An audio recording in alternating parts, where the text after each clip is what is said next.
Hi friends, இன்றைக்கி நம்ம பார்க்க போகிறது ஜவ்வரிசி வச்சு ஒரு சூப்பரான பால் கொழுக்கட்டைங்க. அதுவும் கலர்ஃபுல்லாக பீட்ரூட் வச்சு நம்ம சூப்பராக பண்ண போகிறோம். எப்படி பண்ணலாங்க பார்க்கலாம். அதுக்கு முன்னாடி நம்ம சேனல் மறக்காம சப்ஸ்கிரைப் பண்ணிக்கோங்க.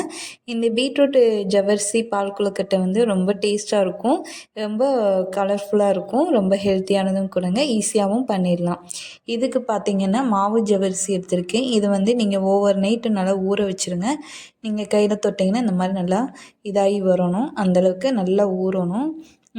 இதை ஒரு கப் அளவுக்கு எடுத்துக்கோங்க, இந்த ஜவ்வரிசி ஊற வச்சதை. இப்போ இது கூட நீங்கள் கார்ன்ஃப்ளவர் மாவு ஒரு டேபிள் ஸ்பூன், பெரிய ஸ்பூனில் 1 டேபிள் ஸ்பூன் எடுத்துக்கோங்க. அதே மாதிரி 2 ஸ்பூன் நீங்கள் பால் பவுடர் எடுத்துக்கோங்க. இதை தண்ணி விடாமல் நீங்கள் அப்படியே அரைச்சி எடுத்துக்கோங்க மிக்சியில். இப்போ தண்ணி விடாமல் அரைச்சி எடுத்திங்கன்னா உங்களுக்கு இந்த மாதிரி நல்லா கெட்டியாக வரும். கையில் கொஞ்சம் கையை நனைச்சிட்டு நீங்கள் எடுத்திங்கன்னா உங்களுக்கு கையில் ஒட்டாமல் கிடைக்கும்.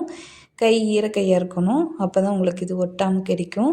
நீங்கள் கையில் எண்ணெயோ இல்லைன்னா கையில் தண்ணி நனைச்சிட்டு நீங்கள் எடுத்து உருண்டை பிடிச்சிங்கன்னா உங்களுக்கு கை ஈரமாக இருக்கணும். அப்போ தான் உங்களுக்கு இது ஒட்டாமல் அப்படி உருண்டை பிடிக்கிறதுக்கு சூப்பராக வருங்க. இந்த மாதிரி நல்லா இந்தளவுக்கு எடுத்துக்கோங்க. நீங்கள் குலோப் ஜாம் பண்ணுறீங்களா அந்த மாதிரி எடுத்துக்கோங்க. நார்மல் நம்ம அரிசி பால் கொழுக்கட்டை பண்ணுவோம்ல, அது மாதிரி இது ஜவ்வரிசியில் பண்ண போகிறோம். அது சூப்பராக இருக்குங்க. டேஸ்ட்டும் நல்லாயிருக்கும், நல்லா சாஃப்டாகவும் வரும், நல்லா டேஸ்ட்டாகவும் இருக்குங்க.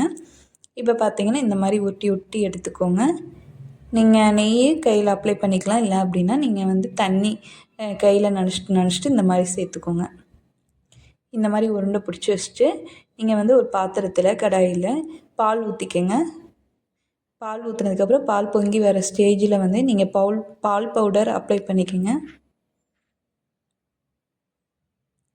இப்போ இதை நல்லா கலக்கி விட்டுக்கலாம், ஏன்னா கட்டி சேரும், அதனால் நல்லா கரைச்சி விட்டுக்குங்க. இப்போ இது கரைச்சதுக்கப்புறம் நம்ம எடுத்து வச்சுருக்க ஜவ்வரிசியை அந்த உருண்டைகளை நம்ம சேர்த்துக்கலாம். இதை நீங்கள் புறமே போட்டுருங்க, அலங்காமல் எடுத்து ஒன்றா எடுத்து போட்டுருங்க. போட்டுட்டு இது ஒரு 5 நிமிஷம், அதிகபட்சம் 10 நிமிஷம் இது கொதி வந்தோடனே சீக்கிரம் குக் ஆகிரும், அதனால் பார்த்து எடுத்துருக்குங்க. டக்குன்னு குக் ஆகி அப்படியே லேஸாக அப்படியே மேலே மிதக்கும், அந்தளவுக்கு வந்துடும். இப்போ இது கலர்ஃபுல்லாக வரதுக்காக நான் பீட்ரூட் ஜூஸ் ஆட் பண்ணியிருக்கேன். இது ஆப்ஷனல் தான், உங்களுக்கு தேவைப்பட்ட நீங்கள் இந்த ஜூஸ் எடுத்துக்கோங்க. இல்லை அப்படின்னா நீங்கள் நார்மலாகவே நீங்கள் இந்த பால் கொழுக்கட்டை பண்ணிக்கலாம். நான் கொஞ்சம் பிங்க் கலர், இந்த கலர் வர்றதுக்காக நான் கொஞ்சம் இந்த டிஃப்ரெண்ட்டாக இருக்கிறதுக்காக இது பண்ணியிருக்கேன். இப்போ அது நீங்கள் இந்த மாதிரி வெந்துருச்சு.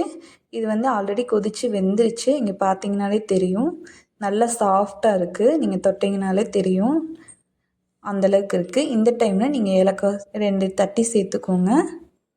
இது கூட நீங்கள் சர்க்கரை ஆட் பண்ணிக்கோங்க, ஜீனி. இது உங்களுக்கு தேவையான அளவுக்கு இனிப்பு பார்த்து ஆட் பண்ணிக்கோங்க. பத்தலைன்னா சேர்த்துக்கோங்க, அதிகமாக அளவாக சேர்த்துக்கோங்க, அப்போ தான் நல்லாயிருக்கும். இது ஒரு கொதி வந்தோடனே அடுப்பை ஆஃப் பண்ணிக்கலாங்க.